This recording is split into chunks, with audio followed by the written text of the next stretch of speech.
Hello guys, in this video I'm gonna show you how to be an effective support by pulling and stacking jungle camps.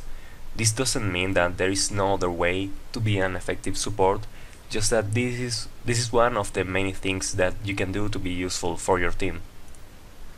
This game was played in the Join Dota League Season 3 against Armada Gaming.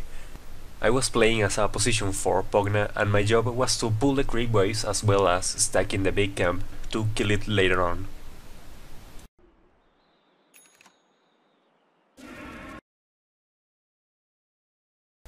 In this particular lane I am able to pull as I want because Shadow Shaman and Silencer both have enough magical damage to keep the enemy Tidehunter away from the experience without my help.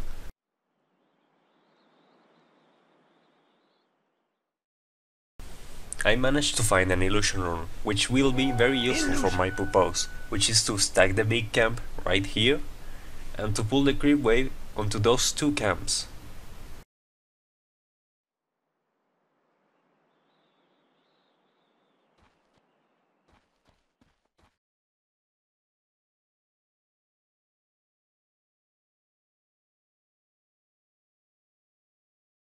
So as you can see, I start pulling our creep wave into the jungle and stacking to gain an advantage over their team.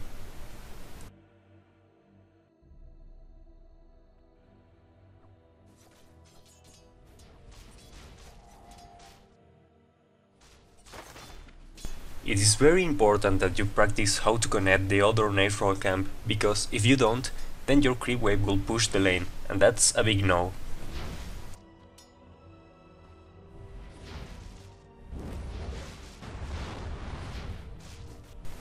You get more experience by doing this pull through to the medium camp, and you don't have to worry about stacking the small camp before pulling.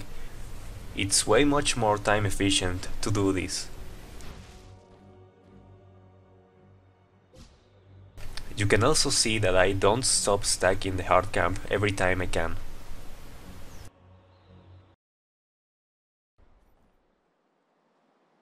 I get to see the Storm Bottle Haste rune, so any effort I put on pulling through will be futile.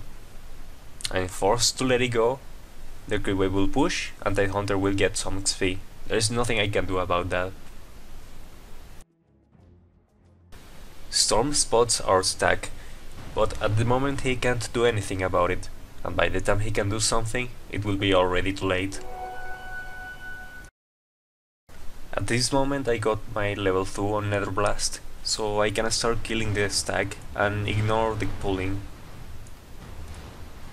First, I accept this honor on behalf of storms everywhere. Illusion. I finish clearing the stack and I rush to pull the creep wave again. I try not to miss any opportunity.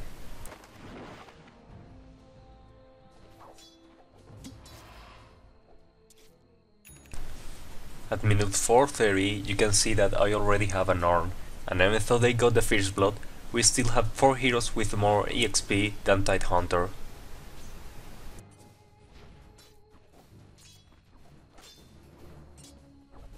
The Ornn choice was because we have a pushing lineup that can also fight. I need this strength because Pugna is a low HP hero and I want the sustain an Ornn can provide to my team.